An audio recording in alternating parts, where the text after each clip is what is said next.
following program is brought to you by your friends at Podcast One. Support for this podcast comes from UCSF Medical Center. U.S. News and World Report has recognized UCSF Medical Center as the best hospital in California for neurology and neurosurgery, cancer, orthopedics, kidney care, diabetes and endocrinology, lung and respiratory care. UCSF Health, redefining possible.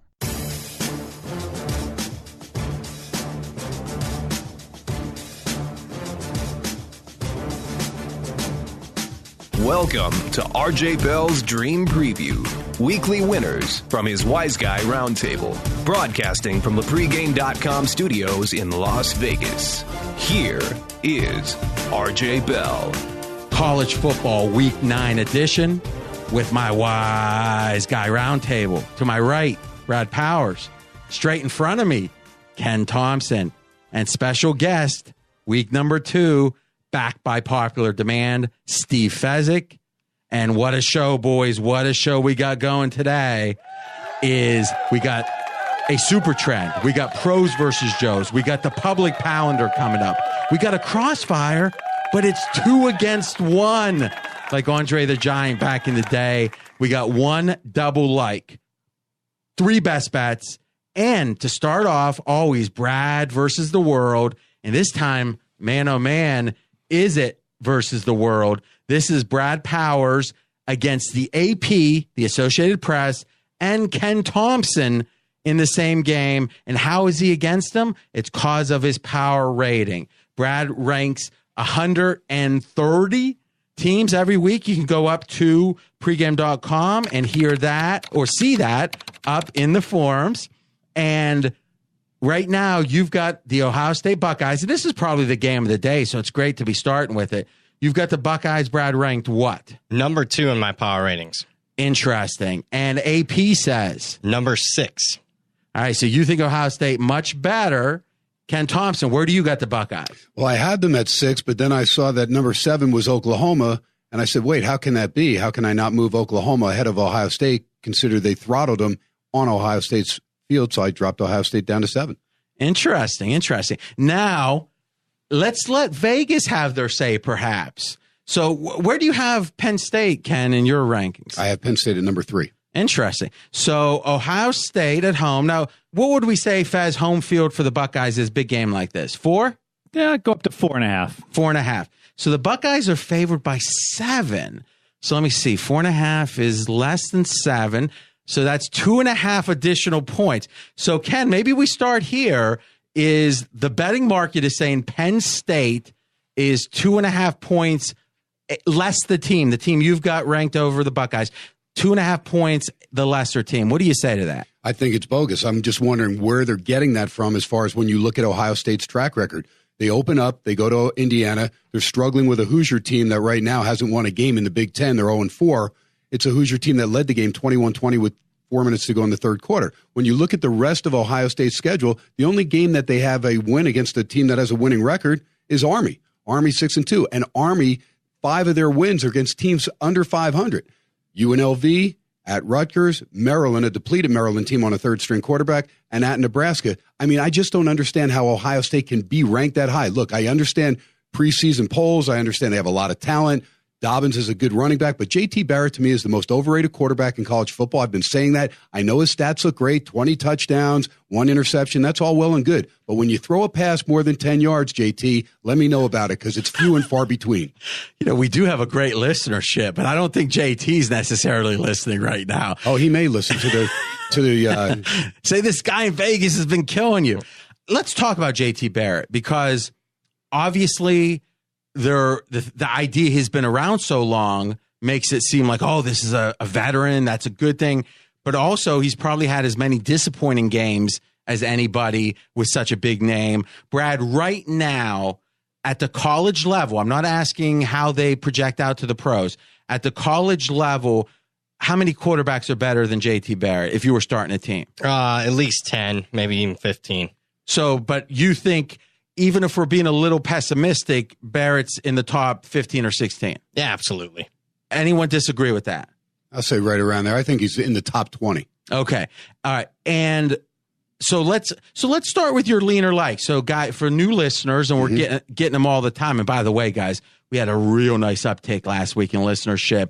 So there's a little reward for you at the end of the show, like we always do when you support the show so much. Is we do lean or like on every game. Now the boys get one pass, they get one best bet, they get one total, and otherwise. And we're going to cover all the biggest TV games, every one of them. Otherwise, it's lean, which means, it's a smidge, or like, which is potentially taking off the rubber band and betting the game. But you certainly have a clear opinion. Lean or like in this game, Ken Thomson? I lean Penn State, and the only reason I lean is because the spot Meaning other than like, because it sounds like you're saying, right, hey, we've got the better team getting a touchdown. Here's the thing. I picked Penn State at the beginning of the year on our first broadcast here to win. I said they would win the Big Ten. And so they're where I thought they would be. The spot is ideal for Ohio State, and that's why. Because they're coming off a bye, and they're at home, and they've already been beaten by a top 10 team at home. So Urban Meyer also, his track record when he has time to prepare is pretty much unbeatable. Okay, so that's good, right? Because you can think power ratings wise this, but situationally that, and sometimes it will be both on the same side, unless you have a really best bet, or sometimes they're working against each other, and you just lean one way. And RJ, here's the other thing. At the beginning of the year, when I picked Penn State, I thought that Ohio State would beat Oklahoma. So therefore, I thought both teams would be undefeated going into this game, and I thought maybe more pressure on Ohio State. Therefore, but this is a must-win to make the playoffs. It is, but since they already have that loss, in other words, they've already tasted defeat, so I think pressure really on Penn State because they're still tightrope walking with that goose egg there. Ooh, that's interesting. All right, Brad, you came with this amazing trend on with Urban Meyer. Urban Meyer in his career with extra time to prep. This is season openers, off a bye in the regular season bowl games. 47-4 straight up. For our purposes, 36-12-1 against the number. And has not lost. We got a competitively spread game here. Wow. That's pretty strong. Very strong. And as far as being a competitively priced game here, with it being a touchdown or a little bit less, has not lost in the regular season straight up with extra time to prep since 2001, his very first year at my alma mater, Bowling Green. Okay, so amazing trend. Whenever we have trends, we ask, is the rationale there? Fez, you're a skeptic of trends, but you like to me, you probably handle trends better than anyone that I deal with, which is you're open to them, but they have to make sense to you. This one seems to make a lot of sense. Makes a lot of sense to me, especially let's look at the circumstances. What happened last year? Ohio State went to a not-so-happy Penn State Valley. In the sleet and the rain, they were laying 19 in that game. They completely outplayed Penn State for half, and then they got a kick blocked for a touchdown. It was a whiteout in Penn State. All heck broke loose.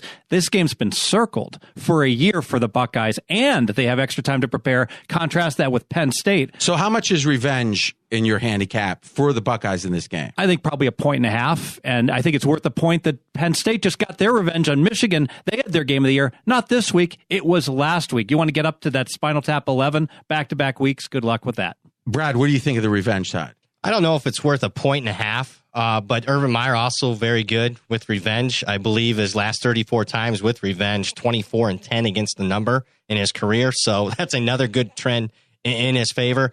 Not 1.5 for me, probably a point at most, maybe even a 3/4 of a point. That's a distinction with that, but you think it's a clear fact. Absolutely. Okay, Brad, let's go your lean or like on this game. I lean with the Buckeyes. So, by the way, we've got Buckeyes right now. We're taping on Tuesday, favored at home by 7. Yeah, I lean with Ohio State minus the points here. We already mentioned it. They have extra time to prep. Fez beautifully mentioned it. This is their circle game of the season.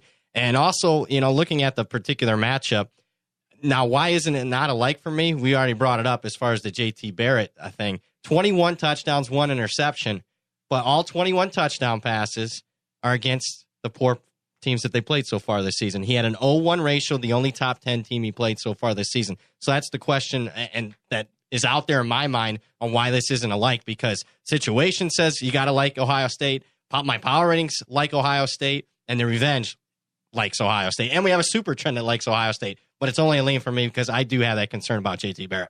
And it's caused a competition. Yeah, they haven't played anyone. Ken mentioned it. He's got a point there. UNLV, Army, poor teams in the Big Ten, Nebraska. Here's the question. And Fez, I'm going to ask you this one. We'll get your lean or like on the game. If a spread is 30 in a game, Ohio State, let's say, and they win by 40, they've exceeded expectations. So on one hand, you could say that, hey, by definition, the spread is supposed to handicap the better team. If they exceed expectations, give them a thumbs up. But different handicappers believe different types of teams play differently against, or I guess teams play differently against different types of teams. Meaning there's some teams that can dominate teams that they're supposed to beat, but maybe don't play as well against. I think Louisville is a team we've talked about. Louisville is going to be able, with Lamar Jackson, to run up scores against teams they have real physical edges over. But if in the trenches Louisville has a disadvantage, then Louisville can get blown out, even though maybe they should only be a 6 or 7 point underdog. With the Buckeyes, do you see it that, yeah, they've exceeded expectations against teams that they should be beating, and they've beaten them even worse, but that's not the same as seeing them beat a very competitive team? I think they can really lay it on a very competitive team also, and here's why. Let me give you a stat. So you like Buckeyes here? I like the Buckeyes. This is a stat in conference only, so it strips out the non-conference games. Now, granted, the Big Ten's a little bit down, but still Big Ten competition, Big Ten linemen. The Buckeyes are averaging 7.5 yards per play, and they're giving up 3.9. That's a plus 3.6 yards per play. You don't see that ever in the NFL, RJ. That is incredibly good. How good is it? Penn State is plus 1.6. Now, Penn State has a higher strength of schedule, a much higher within conference, but that's still a staggering difference. But that's not, I'm sorry, there's not one of those teams over 500. The Rutgers, Maryland, Nebraska, and Indiana, not one.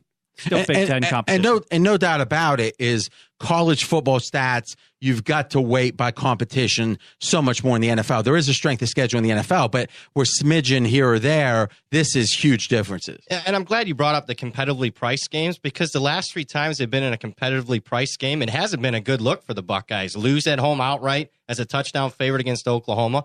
Bowl game, get beat 31-0 in a pick'em game. And even last year's Michigan game, yeah, they won. But if you go back to that game, they're laying about a touchdown, and they're outplayed for the first 3 quarters of the game. So it hasn't been a good look for Ohio State the last 3 times when they've been in a competitively lined atmosphere. And RJ was dressed up as a referee, spotting that ball twice in the fourth quarter. I really think it comes down to, you got a sample size of 3, you got a sample size of 40 for the Buckeyes. Do you believe what you've seen the past year? I've been much more inclined to say I believe in Urban Meyer and the program and their excellence the last 8 years. Interesting. Well, that is true, but would you have ever, as much as you believe in Urban Meyer, would you have ever believed that Urban Meyer on New Year's Day would get shut out in a Final Four game?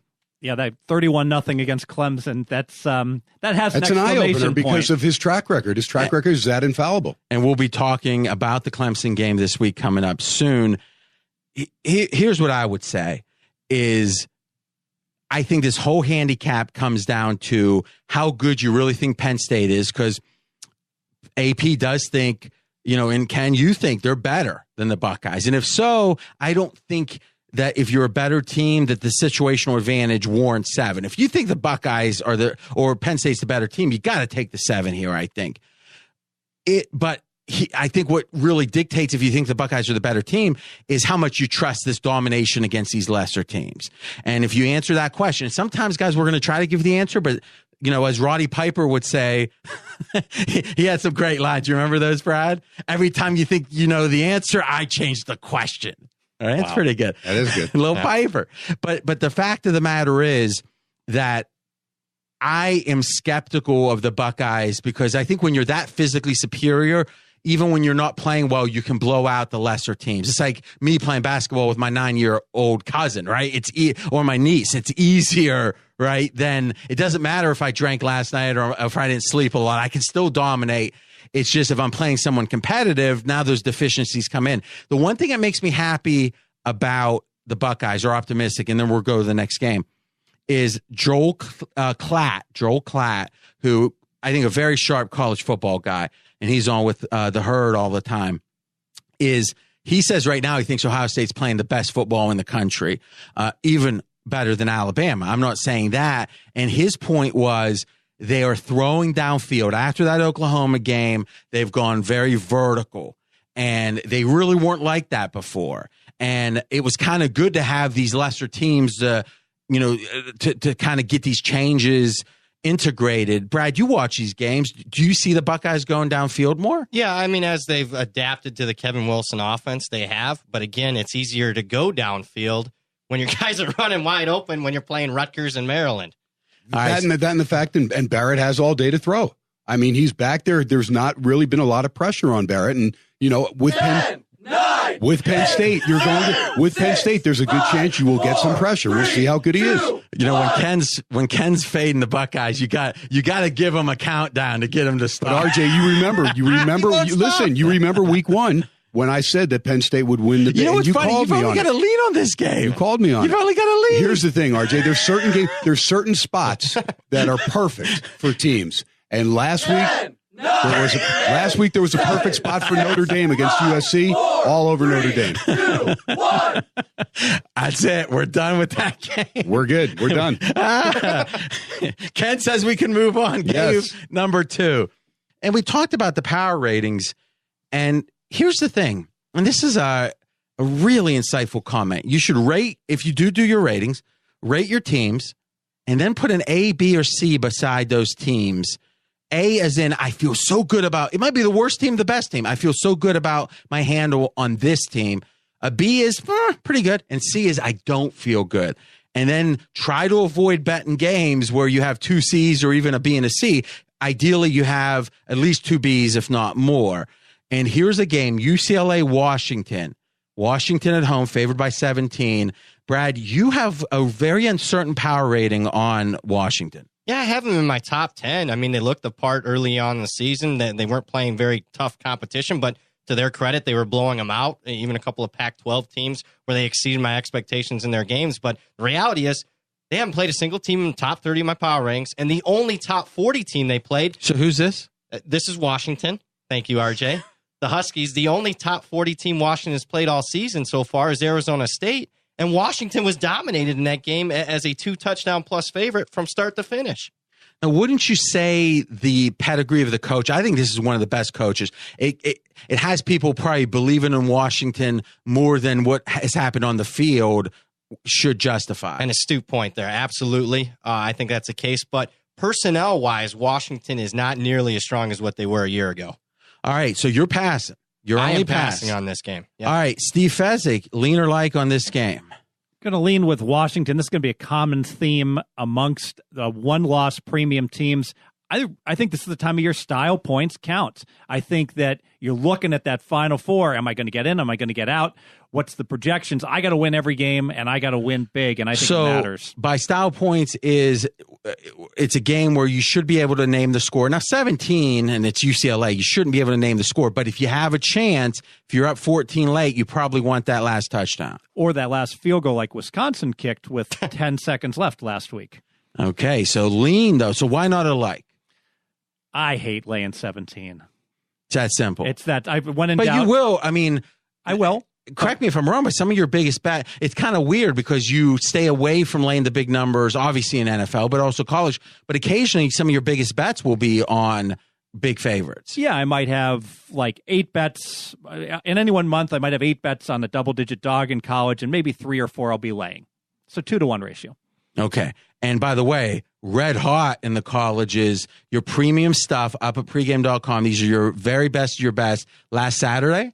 Yeah, went 3-0 last Saturday, swept the board. And then you were 5-0 for college the whole week, though, right? And on do I have to drag this out of you? 13-4 run. We're running good. Jeez, he's acting all humble now. So you didn't bet that Michigan game that you went at us with? I get that was a free play best bet. Which obviously, by the time I got out, I gave out 10 and it was 8.5. So the theory is you were on the right side, but it didn't cash. It was the wrong side. Well, what about the whole closing line value argument? I think it's a little overrated. There's a lot of NFL bettors out there. Then the Super Contest consensus went 0-11 this past week, and almost all of those games had moved, RJ, 0-11. All right, Ken Thomson, Washington, UCLA, Washington by 17, lean or like? Leaning towards UCLA, and only because I respect Rosen enough to put points on the board that I think the way that Washington's offense is struggling a little bit now, that UCLA will stay inside that number. And early on, remember, Washington went to Rutgers and struggled. I mean, that was a 7-point game in the second half with Rutgers. They didn't cover that game. So, what are we basing this Washington team on? Chris Peterson, They're in Seattle. They're off the bye. The spot is nice. UCLA still good enough to put up some points and stay within that number. That's pretty good. I agree. Game number 3 coming up. Speaking of style points, Fez, we've got Oklahoma, Texas Tech. Oklahoma by 20.5 at home. And you think style points matter a lot in this game? Yeah, so I lean to Oklahoma. Again, hate laying the really big lumber. But I'm concerned about both teams. I thought Texas Tech played a terrible game, and Oklahoma's defense, I really have a question. Is that defense fixable? We talked about how K-State, with their backup quarterback, can't move the ball a lick, and they just lit up that Oklahoma D, so it's only a lean. Brad? I lean with Texas Tech, and the main factor for me is the fact that Oklahoma's defense is not nearly as good as what I expected, not nearly as good as what we saw in the Ohio State game several weeks ago. And I got to think that Texas Tech's offense is going to shake out of this 5.5 quarter rut that they've been in. They've only managed 13 points. I got to perceive that from what I've seen from Texas Tech's offense the last 3-4 years as an outlier type of performance. They'll put enough points on that OU defense to stay within the number. Okay, so Fez leans Oklahoma. Brad leans Texas Tech. It's Oklahoma at home, favored by 20.5. Tiebreaker, Ken. All right, I'm leaning Texas Tech, but here's the crazy thing that I found out, that West Virginia, when they were getting throttled by Texas Tech, 35-17 at home, they switched up their defense. Instead of rushing 4, they dropped 8 into coverage. They shut them out the fourth quarter and the last 5 minutes of the third quarter, outscored them 29-0. You saw the same approach from Iowa State last week in Lubbock. They dropped 8 in coverage instead of blitzing 4, they blitzed 3. It worked perfectly. They basically shut down Shimonek as far as all his passes, and he completed 31 of them for only 207 yards and no touchdowns on his home field. So I like the approach there. Now, the problem with Oklahoma is I don't think they have the personnel to drop 8 in coverage, to be effective, to shut down Texas Tech. So I think Tech getting 19.5, it's too many points. They're going to stay within that number. Now, this is fascinating. So you're saying that Tech was played a certain way throughout the year. And in a game recently, a team came with a very different approach. When they were down by 18, West Virginia switched their defensive approach because they could not stop Texas Tech by rushing 3. Shimonek was burning them. The defense coordinator changed things up, dropped 8 into coverage. It totally changed the outcome, and they shut them out, 29-0 after that. And then Tech played another game, and that defense did the same thing. Iowa State copied exactly what West Virginia did, dropped 8 into coverage, and basically shut them down, held them to 13 points on their home field. So, and we're saying Oklahoma, with all their 5-star recruits, they just won't be able to do it as well as West Virginia. I'm telling you, and that's that defense is that bad? Well, if you watch them, let's start there, the guys. only team they could shut down was Ohio State. This is what makes Ken indispensable in my mind, is that kind of fanaticism of watching a game's a blowout. You're watching it. You see the defensive change. Guys, let's have a discussion quickly on this. Brad, hearing that seems like a big deal, right? Because no matter how bad a defense has been, Oklahoma's still got 5-star level recruits. Yeah, I got to look at the Ohio State game as the outlier. And that outlier performance has made them completely overvalued in the market. I mean, they're 0-4 against the Big 12, teams that they're used to playing against year after year. Average 9 covered by 17 points per game. Every other game but Ohio State, the defense has performed well below average. But doesn't the fact that there seems to be a clear blueprint on how to stop Tech that would let Oklahoma do that if these other teams could?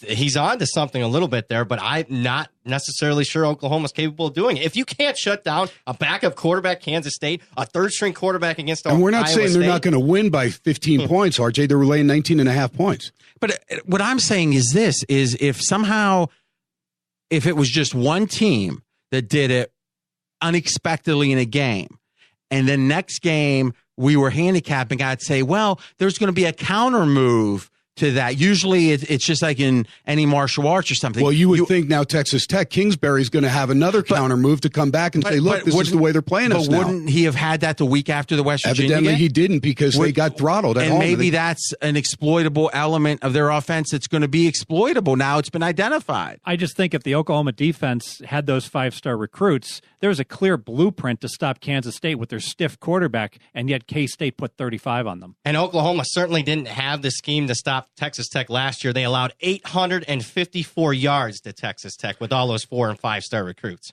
Now think about that, guys, is we are like 6 minutes into this game, and Brad pulls out a stat. That'd be the best stat you would have gotten on a lot of podcasts. Now, where do you get this stuff?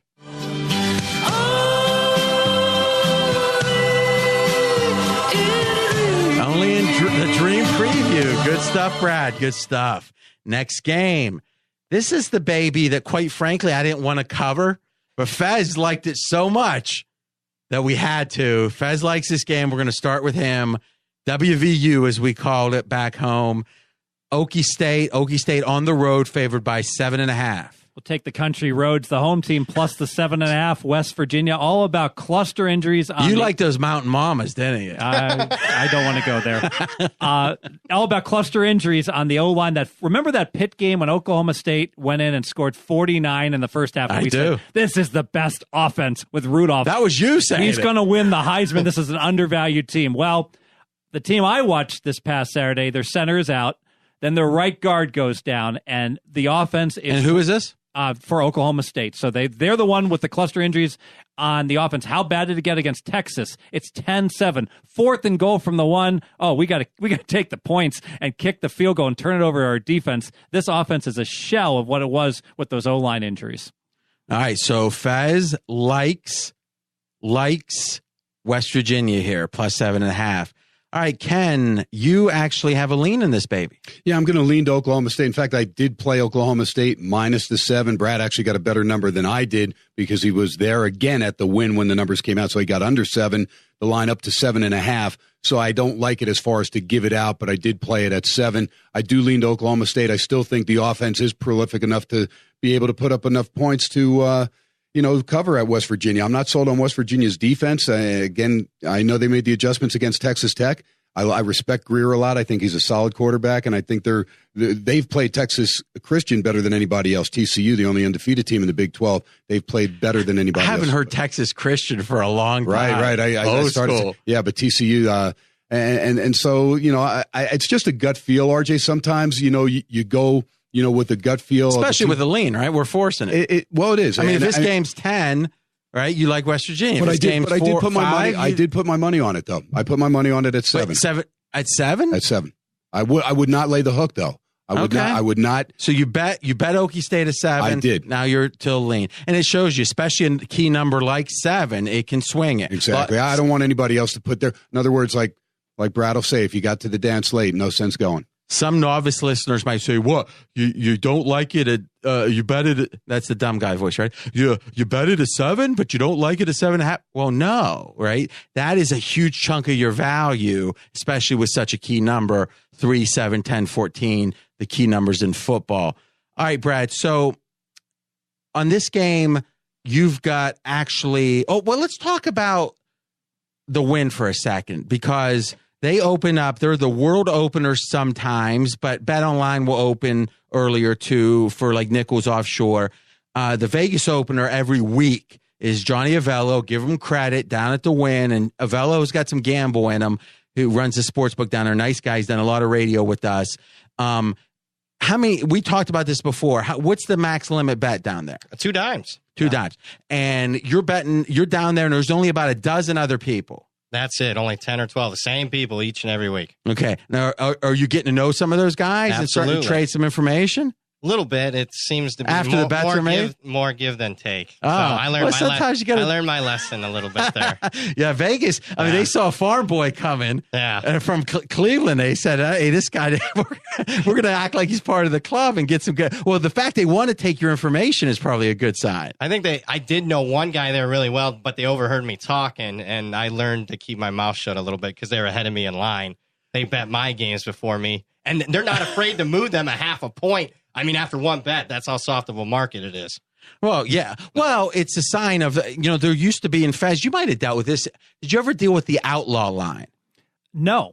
Wow. At the Stardust or just in general to any book? Well, the whole idea of an outlaw line is before the world openers is they would open the line with limits, with smaller limits to a private clientele. Let's say there was a dozen people an online book was comfortable with, or even the brick and mortars back in the day, and they say you dozen can show up at, let's say the Win opens up. What time do they put their lines out? 3 p.m. Pacific. So maybe at 2, they would let these 6 people show up, go in the back. make some bets, and then they'd open to the public figuring, hey, we had to take a few cracks at, for decent amounts to shape that line up. So yeah, it's brilliant. If I was running a sports book, I'd say, Brad, come on down the day, an hour before, and you can have 300 a game instead of, or 500 a game, and you'd be perfectly happy if you could, at your leisure over the next 40 minutes, bet into that board, right?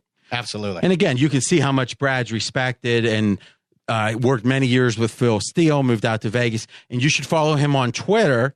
His Twitter handle is @RJ in Vegas. Oh, wait, that's my Twitter. So you can follow me. That's probably a little better. But if you want to follow Brad, it's @BradPowers7. Brad Powers, plural, 7. And you sent some tickets out from the win, right? Yeah, I do each and every week. I send them beforehand, and then I also grade them. Did I get ahead of a significant line move? That's mainly how I grade them. What percentage of the bets you made so far would you say that moved in your direction? 65 to 70%. Yeah, can't do much better than that.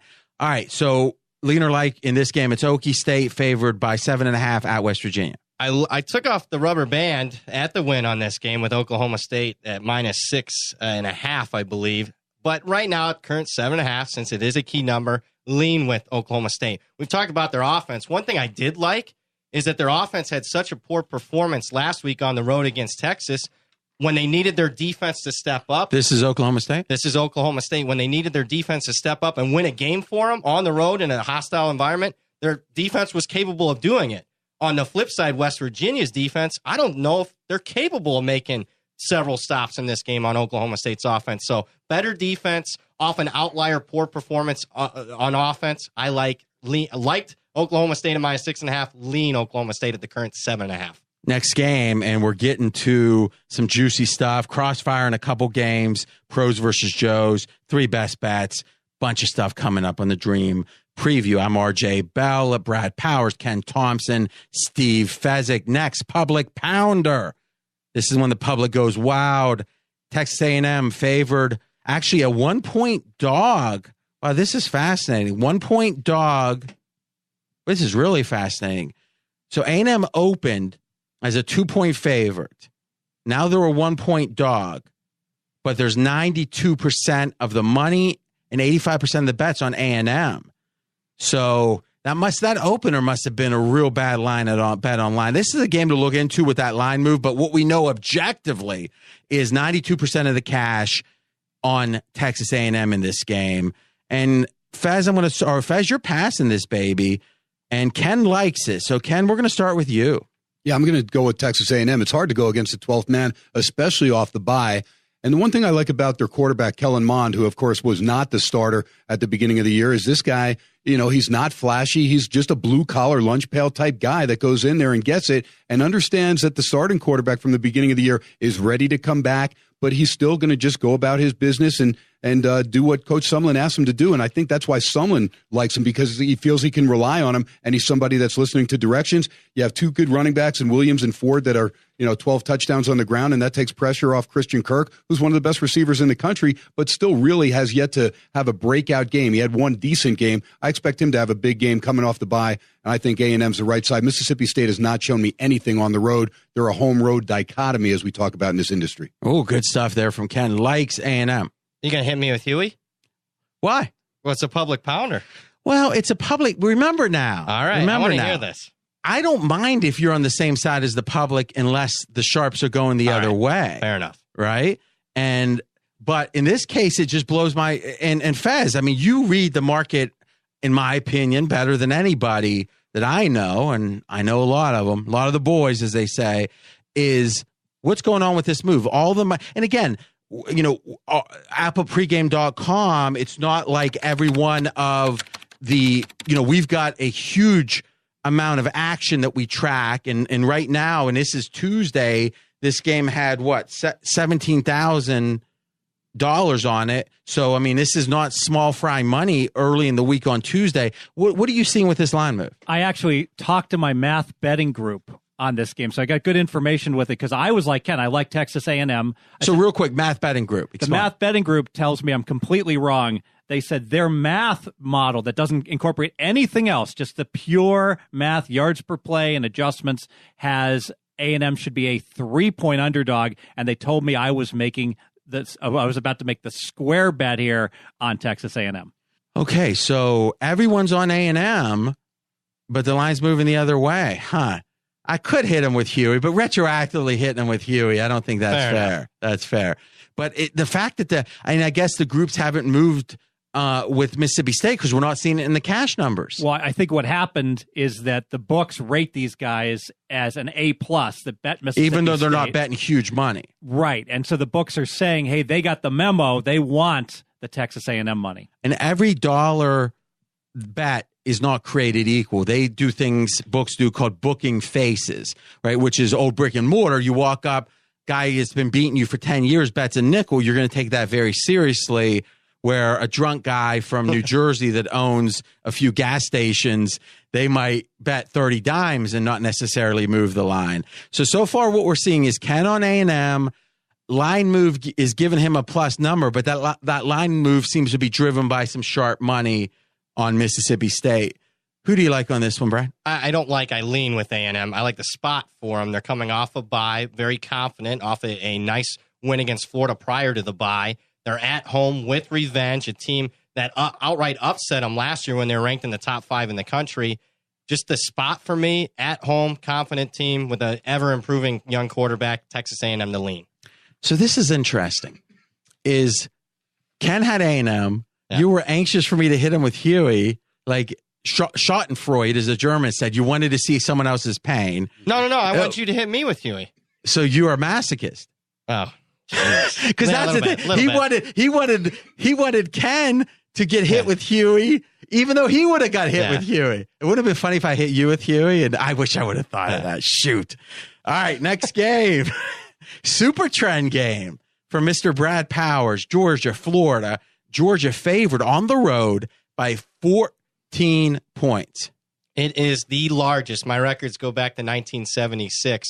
By far the largest favorite role for Georgia in this series in 40-plus seasons. In fact, RJ, just looking at the outcomes of the games, they haven't beaten Florida by more than 12 points in any game since 1997. So outlier line and outlier as far as how the series been playing out. Okay. But it is a neutral field, though. In Jacksonville. No, because he said on the road. At the okay. Yes. I'm just, okay, fair enough. Brad, didn't you have a trend on Georgia, Tennessee that was very similar to that, though? Did I? Or are you trying to remind me of something? No, I just had, it was very close series. No, and again, we bust balls and have fun with it, but I think it's important to bust balls legitimately and not in a facile way, Fez. So I guess here's my question is Brad has a pet handicapping theory, which is, if a team is in a historic situation, he's going to be skeptical of it because it might be a recency bias, where if you have all this history saying one thing and this year says something so differently, he is looking at this year's limited data skeptically. I think that is rock solid conceptually. Do you agree? I agree. So you were making fun of something you agree with. Yes, but this is the exception to the rule because this Georgia But why team, would you have brought up the old game? Because that was also an exception? Because this Georgia team has nothing to do with all of those other Georgia teams. So then how do you agree with the rule or that approach in general? Because this, 9 times out of 10, you'd be correct, but I feel in this game, you've got a Georgia team that you can throw all the rest of the data in the garbage I understand. And if you would have approached it and said, Brad, I want to pay homage to your great approach, but I do think this game is the exception, I wouldn't have got involved here. Let's say I said that then. But that's what I meant. Why did you go back and why was it? And I don't want to judge, but why did you go back and make fun of a game he lost? It applied a solid concept. Because it was such an overwhelming loss when Tennessee played that all of the same trends applied to Tennessee. But that seems to be just recency bias run wild. Because he lost one game, it was wrong? Well, it was just so. I'm sorry, Brad is 5-1 on his videos. Brad is rock solid, but he got that one wrong. For the wise guys, I want to apologize. for Fezzik. And I apologize as well. I did not mean it that way. That's all I'm saying is this Georgia team is really good, and I don't think the markets are. Let me ask you, are you basing that just on a 1-point win that they pulled out at Notre Dame? Where are you getting that? Hold on. This is a pro. We're going to get into this game. So, guys, we were having fun, and we were obviously playing. Fez is support, really amongst the really sharp guys that are public, as in they have Twitter accounts and such. Fez supports even guys not associated with pregame. If he thinks they're good, he's as positive as they come. And Brad, you know, for those that might think, there might be some animosity here. I mean, wouldn't you agree in the last, you've been 15, 16 months in town? Fez has really mentored you. There has been no one more supportive and as a mentorship than two guys here, Fezzik and RJ. But I meant and Ken this year. To me, it's tough love with me. But it is a little with bit Fez, more. it's true love. Hey, it's tough. And remember, I'm a massive underdog here. I'm in with the college football roundtable here, and these guys know so much more than I do. It just makes it even weirder that you would come and lash out like that. Because we argued. It all comes down to a video. When we argued on this video vehemently, and he told me before we even cut the video, "You are dead wrong. You are getting killed in this game," and I did. 41-0. And by the way, Tennessee. Check that. Brad and Fez do their videos every week up at pregame.com. You can get them, or you can go to YouTube, search for Pregame TV. Pregame TV, all one word, and check out those videos. Very popular, good stuff. All right, so let's get into the game, Georgia, Florida, because this is a pros versus Joes, and this is a game where 85% of the tickets on Georgia, that's the Joes, and then Florida with 68% of the cash. Now think about that. 85% of the tickets, Georgia, 68% of the cash on Florida. What does that mean? That means, no doubt about it, that the big bets are on Florida. So let's go around the horn and see who people like. Ken Thomson, who do you like in this game? I like Florida. Ooh, sharp. Go. Here's the thing. I mean, until Georgia shows me, no matter how good a team they have, that they can beat Florida when it matters, when they have a chance to be in a playoff or be in a BCS or whatever it is, then I'll believe it. But I have not seen it because it has not happened. And this is a Georgia team that we're basing a 1-point come-from-behind victory against Notre Dame on a last field goal inside of 4 minutes left. They win 20-19. Other than that, since that game, who have they played? Samford and Son, Mississippi State, at Tennessee, at Vanderbilt, Missouri. Garbage. All garbage teams. So when you tell me that this Georgia team is not like Georgia teams of the past 20 years, I can say that's bogus because they've been in this situation before and they've had teams as good in this predicament that have beaten better teams going into the Florida game. And not only have they lost, they've gotten massacred in so many of these games. It's ridiculous. So it sounds like the same handicap as the Buckeye handicap. The Buckeyes got beat against that really good team. Georgia had a close win, but the theory is one close win against a Notre Dame team that we're not certain how good they really are, though the USC game seems to point positively. And you're saying Georgia really hasn't played anyone else since. They have not. I mean, and we see that. But it's back to but they've been covering a lot of spreads, right? Look, I think talent-wise, I like this Georgia team a lot. I think they have great defense. I think they have a backfield with Chubb and Michelle that's as good as anybody in the country. But they're still with a freshman quarterback that has not been tested by a defense that is going to get in his face. And one thing that Florida still has, despite all the suspensions, is they have a defense that will get in your face. And if they win this game outright, it's going to derail another Georgia season. But I'm getting 2 touchdowns plus. I took 14.5 in Florida, so I'm not asking for them to win the game. I'm betting on them to cover that number, and Georgia has to show me that they can first win the game, then worry about covering better than 2 touchdowns. Another example, you betted at 14.5, just leaning at 14. You think you'd like it maybe at 14 if you betted at 14.5. No, I said I liked it. I thought it was a lean. Oh, so you like it. Okay. So being specific, Florida, Ken like Thomson. Florida. Brad Powers. Lean Florida. And a lot of similar points that what Ken made. And I've actually loved Georgia against Florida each of the last 3 years. And Florida's beaten them by double digits. Not just won the game, beaten by double digits in competitively priced games. I think the major thing is can Florida develop any kind of points early on? Because if they can get any type of success early, I think they're clearly going to be the right side. I think they can hold Georgia's offense down. But if they're going 3 and out consistently on offense, then maybe I could see Fez's point about Georgia possibly running away with it. But at no point in the since 1990, really, has Georgia been able to beat Florida by an extended margin. I'm going to play on the series history and say they won't do it here. Lean on Florida. And you generally agree with that, don't you, Fez? I do. I lean with Florida as well, although I think that the Florida team I'm not impressed by. The reason I lean, and this is kind of a math reason, we make this total 40. All right, it's 43.5 right now. I like the under. If you're only going to get 40 points, think about this. If the total had been 60, like a higher scoring college football game, that kind of normalizes that spread up to 21 times 1.5. If there's only going to be 40 points scored, it's going to be really hard to cover 14. You can dominate the game and still only win by 10 to 13. Fez is good, no doubt. And you say we, it's not your ego, it's not the royal we, right? This is your team because college football is you work more in a more collaborative sense. Yeah, I don't really have a team as much as I do all my NFL handicapping. I've got other guys that do college football. We have a big ass conference call on late Monday night where we share information. I let them know who I like in the NFL. They talk to me about who they like in college. They let me know about the errors of my ways sometimes. And guys, he's this sharp in college. Imagine the pros. If you haven't listened to the Dream Preview NFL side, that comes out every Thursday. And if you're listening to the college, but you don't subscribe, it's easier if you subscribe because you get it right away. Right away. Just go to your favorite podcast player, search RJ Bell, Bell, and there you go. You can subscribe, no problem. College and pro all comes through the same feed. Great listen. That comes out Thursday morning. This baby Wednesday morning. All right, good stuff. So we've got 3 leans to Florida. We've got the history, and we've got Brad treated with respect after Fez tried to take him down. That was good. Speaking of respect, it's crossfire time, and baby, Andre the Giant style. Now listen, we got some feedback. The music was a little loud for crossfire, so we listened to the feedback closely.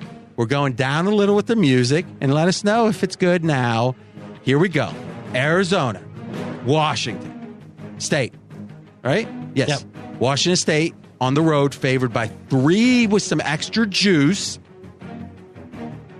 Yes. And who do we got? We've got, who's by themselves in this, baby? I am, Brad Powers. Brad by himself. So I think still the favorite. It's 2-1. It's 2-1 against you. We're going to let you lead off.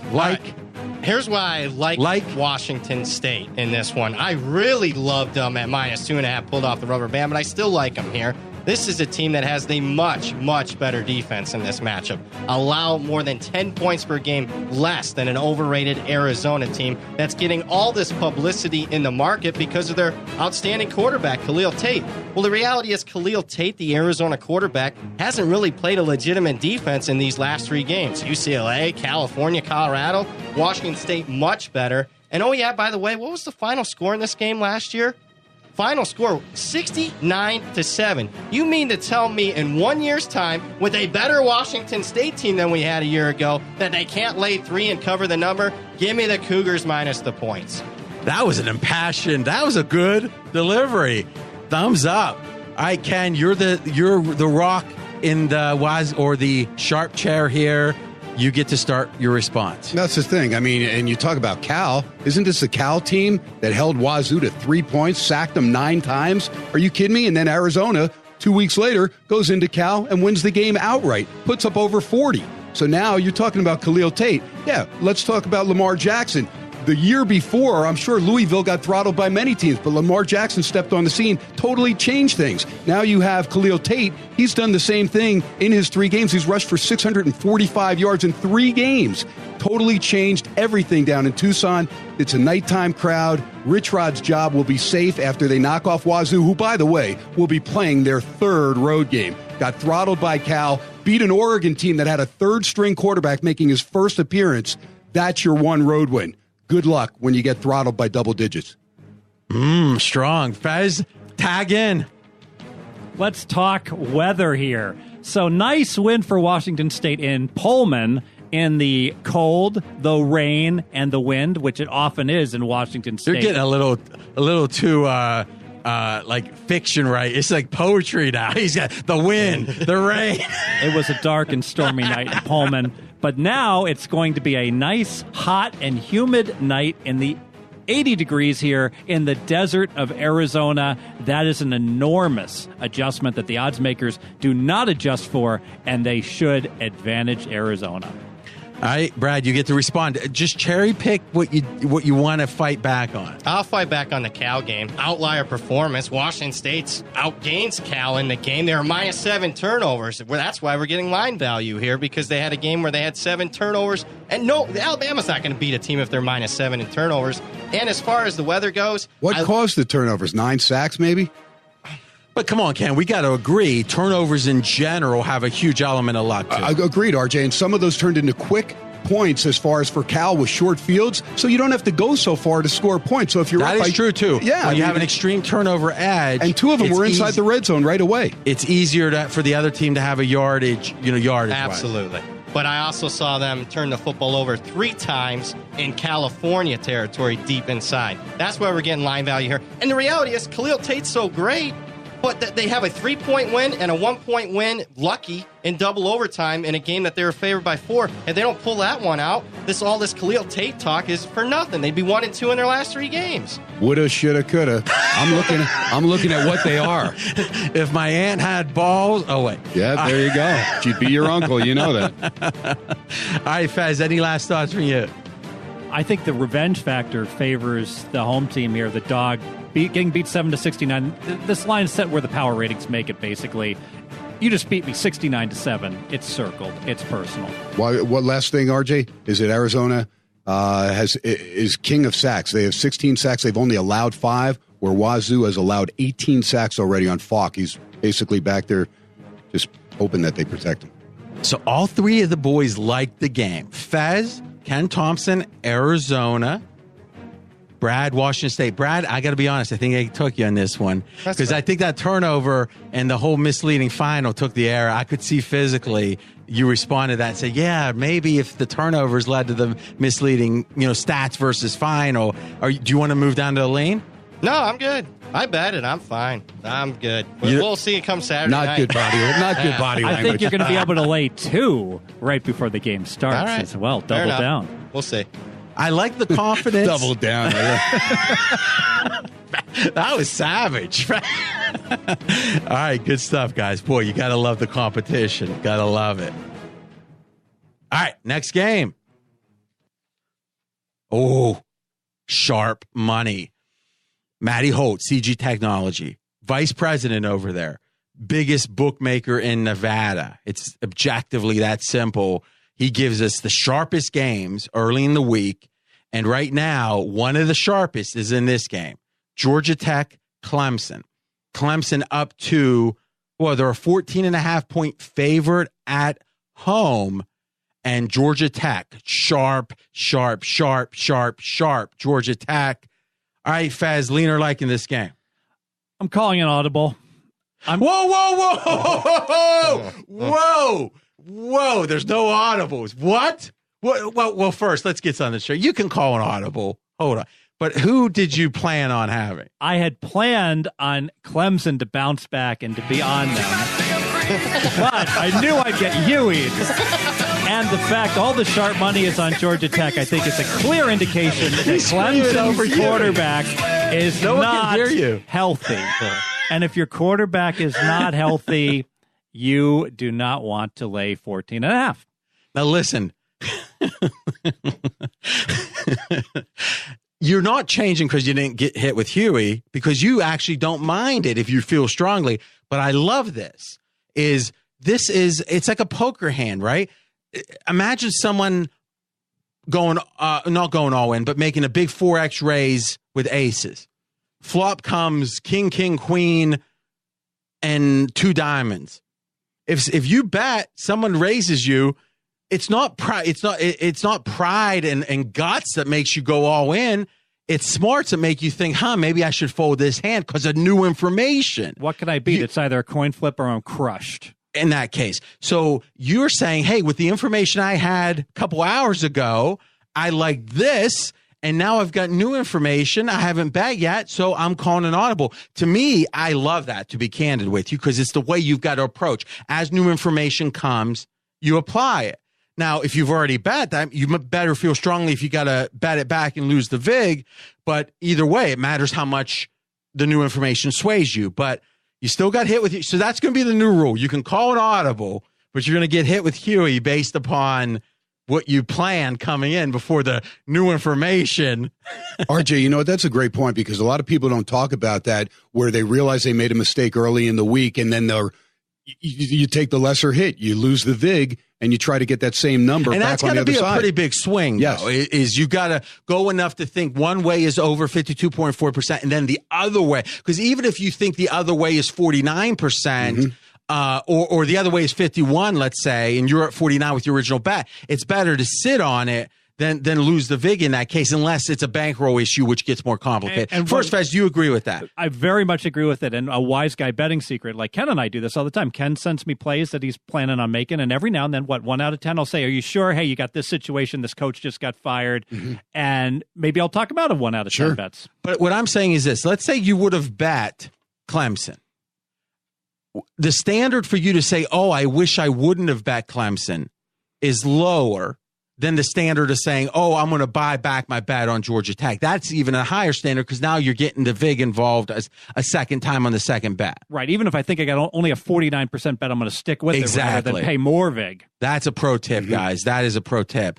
All right. So, Ken, you actually have a lean on, the sharp side, Georgia Tech. Yeah, Georgia Tech. And I just, first off, the way Georgia Tech runs the ball, the clock's going to keep going. Clemson, what are they going to do with a banged-up quarterback? They're going to run the ball. They're going to run Etienne and Feaster, so the clock's going to keep going. And again, Clemson's offense, remember Death Valley, they played a Boston College team that, goes about their yeoman's work, and they're playing pretty good ball, but that game was 7-7 after 3 quarters down in Death Valley. So this is not the same Clemson team with Deshaun Watson. Yes, the receivers, Renfro and Kane and Ray McLeod are still there, but got to get him the ball somehow. And again, banged up quarterback Kelly Bryant, he'll go more than likely, but they're 2-6-1 in their last 9 games against the spread inside the ACC.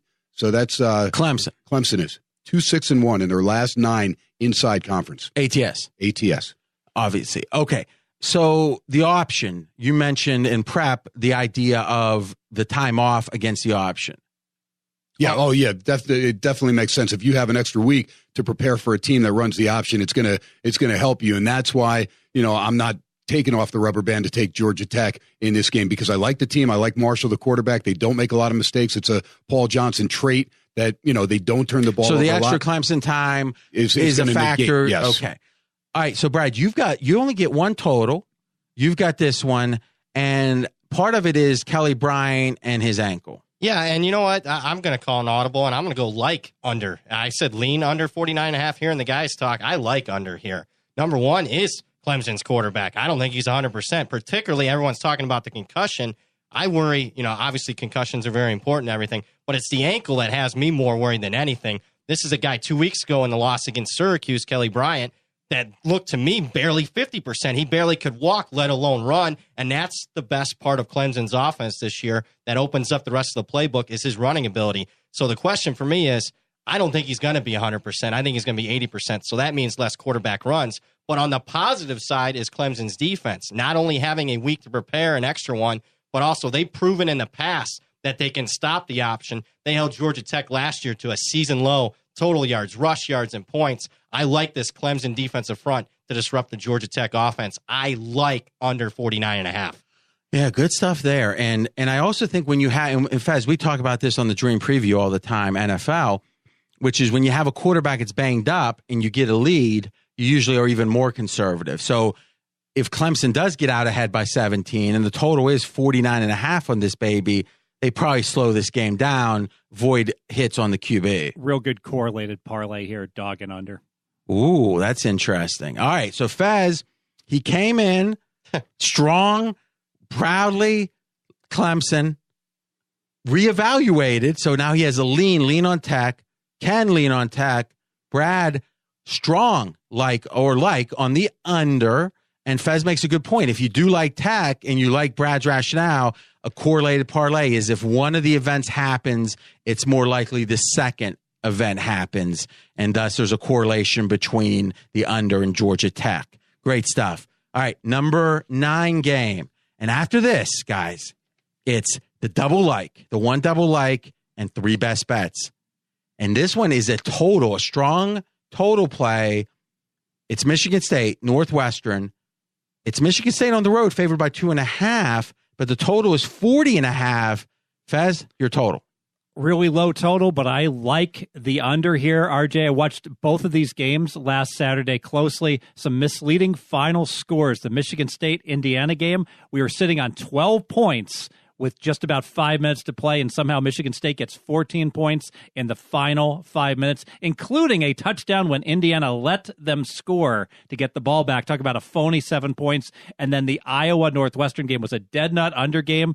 17-10 with a minute to play. They wind up going to overtime, so we get the extra points from the OT. Both teams were dead nut unders last week that got higher scoring than they should have. I like under. How happy were you when Indiana let them score? Well, you got to handicap that. You know that Indiana's that type of good coaching staff that will let that happen. All right, so Fez's one total under Northwestern. Brad, lean or like on the game?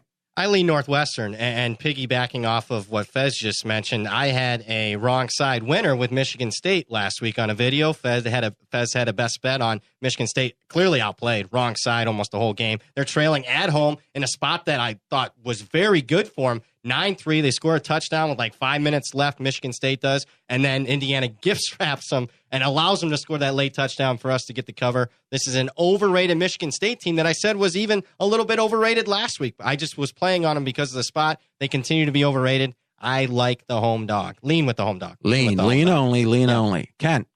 Yeah, I flip-flopped on this game because I like Northwestern as a team, and it very, very rarely will I do that, but I'm still only leaning towards Michigan State. And the reason is that I watch Big Ten Network, and I got swayed a little bit by watching D'Antonio's press conference. There'll be 18 to 20,000 Michigan State alum there in Chicago. It's a big thing, of course, in Evanston where Northwestern is. And he was saying how they control this game, that this is a game that they look forward to big time. And the way that Thomson has not produced this year, when I really thought Northwestern was going to be a lot better. I do have reports, though, that Justin Jackson had been playing hurt for the first several games for Northwestern. He has looked good in the last couple of games with 264 yards on the ground in the last 2 games, but they were against Maryland, but against Iowa, a decent defense. So this is a game I'm probably staying away totally. I did lean towards Michigan State as far as because you want us to give one or the other. And Ken, you brought up a good point there. Northwestern, traditionally not a good home team because if you're going to make one Big Ten road trip, you want to go to Chicago. And you usually see a lot of the fan bases have 10, 15, 20,000 fans in the stands. And, that brings it up. And as far as the series, Michigan State has covered the last 5 times they've gone to Evanston. Check out the big brain on Brad. With help from Ken for racking my brain. Well, that's good because, I actually honeymooned in Chicago. And we went on the honeymoon, went on our 5-year anniversary. And then this June, 10 years. We're going back every 5 years. And I'm hoping she doesn't look and go, well, maybe I made a mistake here. But I'm feeling pretty confident. Let her kind of like, it'd be interesting. I wonder what percentage of marriages, this would be a whole different show. What percentage of marriages, if they had to choose once a year to get married again, if they would? Oh. I think it'd be lower, right? A little lower than the current marriage rate. I'm looking forward to this Notre Dame talk. All right. Next game. Oh, but Ken talked about he has a source. He does a radio show in Vegas. It's on KDON, and that used to be where the Stardust line was on way back in the day, right? Famous station. One of the few in the country with 50,000 watts at night. Most have to power down, but at night the power travels, so it's heard to California, multiple states, and every night, 8 to 10 Pacific, 7 to 9 Pacific. Yep.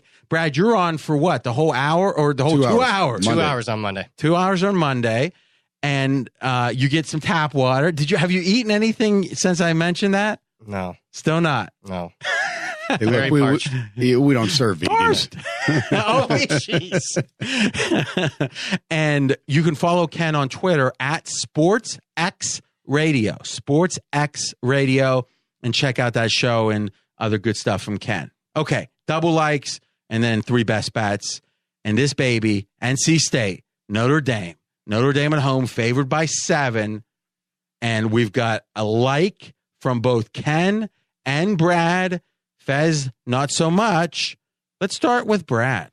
I like NC State plus the points here, and just pure line value for me in comparison to last week's USC game. I got a better team in NC State than USC. I got a much better spot, NC State off a bye instead of a USC team that was banged up playing an 8th straight week. And, oh, yeah, I have a better matchup because what's NC State's strength? Defensive line, all going up against the Notre Dame team off their biggest win over USC, and as far as margin of victory in more than half a century. So pure line value, matchup, and situation, all points towards NC State. Not only like it, but we pulled off the rubber band on this one. Got a nice line at +8. NC State will keep this one right down to the wire. What are you doing? Why this guy don't carry his money in a wallet? Hey, why this guy carry his money in a roll? Taking off the rubber band of the roll, Brad Powers likes NC State. Ken? You know what? I like NC State as well. And I think Dave Doran has got it to his team now that, you know what? If we take care of Notre Dame, we get Clemson at home. We know they're a little bit banged up the following week. And then we can close out our schedule and go back on that opening game loss, the very first game of the year. They do lose to South Carolina, but they outgained the Gamecocks by 250 yards. If they run the table and win the ACC outright, they could be in the playoff, where as soon as they lost to South Carolina, they're figuring we're out of the playoff. Let's just play out the rest of the season, try and win the ACC. I think they can take care of business. They got a quarterback, Finley, that doesn't make mistakes. He has yet to throw an interception, 11 touchdowns. Hines and Gillespie out of the backfield are good. And then Samuels is a dual threat, and it's Bradley Chubb. He's the real deal on the defensive line. He's the catalyst. He's the guy that makes that defense go. They have 18 sacks. They've only given up 8. I like NC State to win the game. All right, so straight up. That's our That's our double like NC State. Fez, any thoughts? They pretty much talked me into it. Remember, I'm the guy that said Notre Dame was going to be overrated after that big win last week. My one concern, the reason I passed this game, is because in a hurricane in North Carolina last year, the Irish lost 3-10. So I thought that this game would be the type of game that they would have circled as well. So, Brad, you had an amazing stat on rushing touchdowns for Notre Dame versus giving up rushing touchdowns, and give us the updated stat. Yeah, it's even stronger. 28 rushing touchdowns have scored Notre Dame has on offense. Defense still, throughout the season, has only allowed 1 rushing touchdown all year, fewest amount in the country. In your power ratings, how much did you upgrade Notre Dame? Off of that one was a couple of points. Off of USC. Off of the USC game. So, but you think the market perception is even more like you can feel like a team is much better than you thought, but if the market upgrades even more, then they become overrated. That's a great question, because actually my power ratings slightly lean towards Notre Dame in this one after that upgrade. But I think the overwhelming situation, again, NC State off a bye, Notre Dame off the big win over their rival. The matchup, NC State's defensive line, led by maybe a top 10 NFL draft pick in Chubb, and the fact that their offense doesn't make many mistakes, that overcomes a little bit of a power ratings difference for me. All right, good stuff, guys. All right, we're coming up to best bets. Let's talk about the prize. So we mentioned the college football dream preview had flattened out. We were grow, and then flat, and we challenged you. We brought in Fez. We challenged you up 20% in listenership. I promised an $11 coupon. If we went up, I'm going $12 because you guys came through. And what do I mean by came through? It means tell your buddies that like college football. It means tweet. It means Facebook. The more you share, the bigger the show gets. The bigger the show gets, the more time, money we can put into it. You could tell, beginning of the year, we had 2 people and me. Now we bring in, one of the most, quite frankly, maybe the most famous public handicapper in the world, Fez, in the mix. Next week, we're going to have Maddie Holt from the bookmaking perspective, all because you guys are supporting the show. So please give us a like. If you're on iTunes, give us a 5-star. Whatever it is, that support means a lot to us. You guys have delivered. I just tweeted out, actually. His Twitter handle is @RJ in Vegas. We had 1 million. I don't think you guys maybe saw this. I did. 1 million downloads for the Dream Preview we just passed yesterday. And 750,000 was in the last month. Wow. So We could not, and I said it on my Twitter, we could not do it without you guys. So here it is. If you like the very best picks from Ken, from Brad, from Fez, anyone in college football, CFB Dream 12. So it's all caps, all one word. CFB as in college football, CFB Dream 12. And the 12 is a 1 and a 2. $12 off anything you want. Got to use it by Saturday. And you guys have been taking advantage of those coupons, but you deserve it. Here we go. Best bet time. Don't know about the future. That's anybody's guess. Ain't no good reason for getting all depressed. Fire up your pad and pencil. I give you a piece of my mind. Oh, Blossom. Oh, Blossom. Sponsoring the Dream Preview Best Bet. Reruns of Blossom. First best bet, USC, Arizona State, Steve Fezzik. Game 174, I'm on Arizona State plus the 3, and this is all about a continued fade, I'm sorry, Ken, of USC. That injury report on this team just decimated. We saw that against Notre Dame, dominated on the line of scrimmage, can't stop anybody on defense, and two teams, frankly, going in complete opposite directions. Arizona State, huge upset at Utah. Normally, you play a tough physical Utah team. I don't want to the next week, but they basically took it to Utah so badly. That game was in hand at halftime, and I love the fact when a team pulls a big upset on the road, I rarely want them the next game if they're an underdog on the road again, but when they come home, it's a huge home underdog momentum situation. The crowd will be in it. This could go either way. I'll take the 3.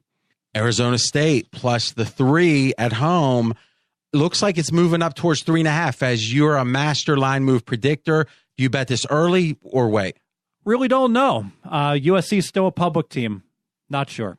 All right. So you would, all right. So, and I love it. If you don't know, you say you don't know. All right, Ken, I'm going to let you respond first to this one. Yeah, here's the reason that I'm just leaning towards Arizona State because the spot's good. They are going back home.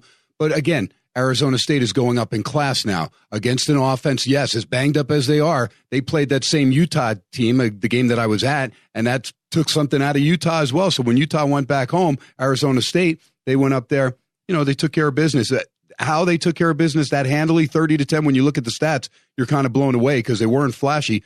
But right now, Graham's got this team believing that they're good enough to win the South, and this is their opportunity. They knock off USC, they can do it. But USC still has Sam Darnold, and you can say what you want about Darnold. Look, he's got 3 offensive linemen that are gone from the beginning of the year, and he's been playing with a makeshift line. So he's had to improvise. So he's going to turn it over because he's got to take chances. So that's why I'm leaning to Arizona State because they are at home. It is a good spot. Graham has already, I think, solidified his job, but he can really get an extension if he gets this win here and hits the trifecta with Washington, Utah, and USC, all going down to the Sun Devils. As much as my heart likes USC, I'm not betting them here. I'm not going to bet Arizona State. I'm going to stay and watch because I respect them again. Arizona State going up in class against a better offense. Lean Arizona State after Fez's best bet. Brad Powers. Like Arizona State here.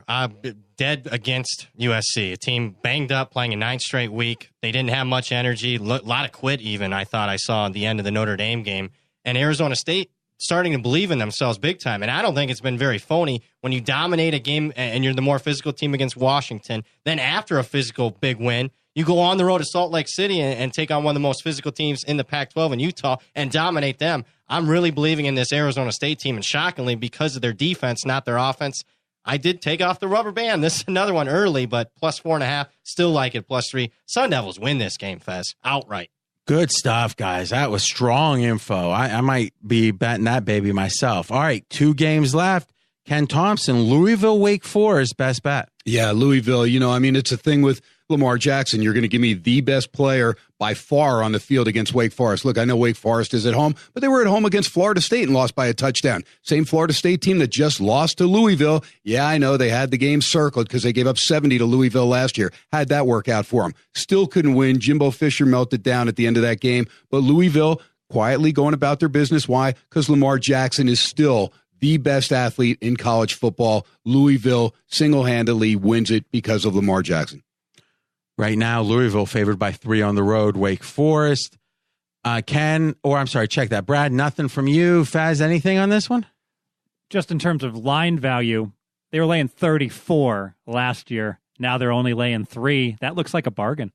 Yeah, interesting point. And I think with Louisville, as long as they're not physically dominated at the line of scrimmage, in a lot of ways, people get confused because they see Lamar Jackson get bad or play badly. But the sense is, it's in those spots where the team is just getting dominated.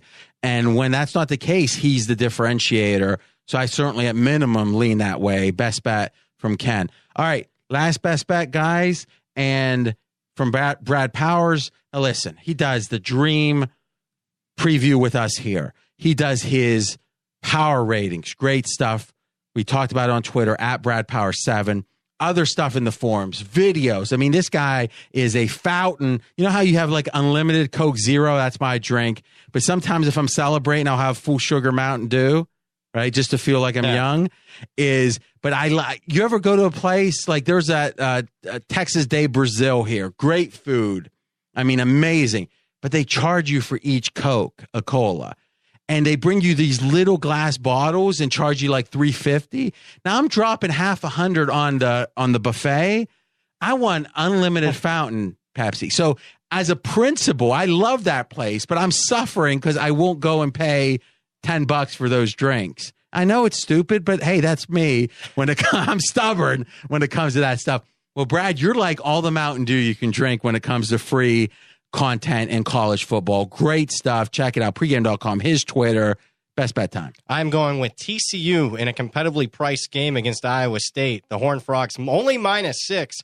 And I just like it because this is going to be a team that's not only fresh off a pair of blowout wins against Kansas and Kansas State, but also now going to be a focused TCU team. Maybe they overlook Iowa State if this game's played a month ago, but the fact that Iowa State's off a big win over Oklahoma, blowout win over Kansas, and a big win last week against Texas Tech, TCU, the best team in the Big 12, will be totally focused here. And I like some of the matchup edges, particularly their defense against this Iowa State quarterback that's getting all this publicity, who really hasn't faced a good defense yet. He will on Saturday. TCU, Road Warriors already this year, they roll over Iowa State. Okay, TCU best bet, laying 6.5. I'm seeing 2. You know, guys, one of the things I love as we wrap, I love that we actually encourage disagreement. We want it to be genuine, but we want you to hear all sides. There's nothing, when your money's at stake, and if you're being willfully ignorant because it's inconvenient, well, that just doesn't cut it here. And we're going to prove it again. Ken, you actually like Iowa State in this game. Yeah, I do like Iowa State. And here's why. Matt Campbell, to me, may be the best coach up and coming in college football. I mean, this kid is dynamic. What he has done in a short period of time in Ames, Iowa, getting adversity thrown at him like none other. His quarterback, after the Texas game, says, I'm not playing anymore. He's listed on a medical leave right now. He's not even on the depth chart. Jacob Park, a kid that threw for over 1,100 yards. They bring in Kyle Kemp. This is a guy that wasn't even going to start. He's a third-string quarterback. Their first-string quarterback from last year, Joel Lanning, goes and plays middle linebacker. What has he done there? Leads them in tackles by 14 more than any other player, and has also stepped in to run the Wildcat back at quarterback position. They have 4 receivers that are 6'4" or bigger, so they have a massive advantage against any secondary in the Big 12. These guys are the real deal, including their captain, Alan Lazard, whose dad also played for Iowa State back in the day.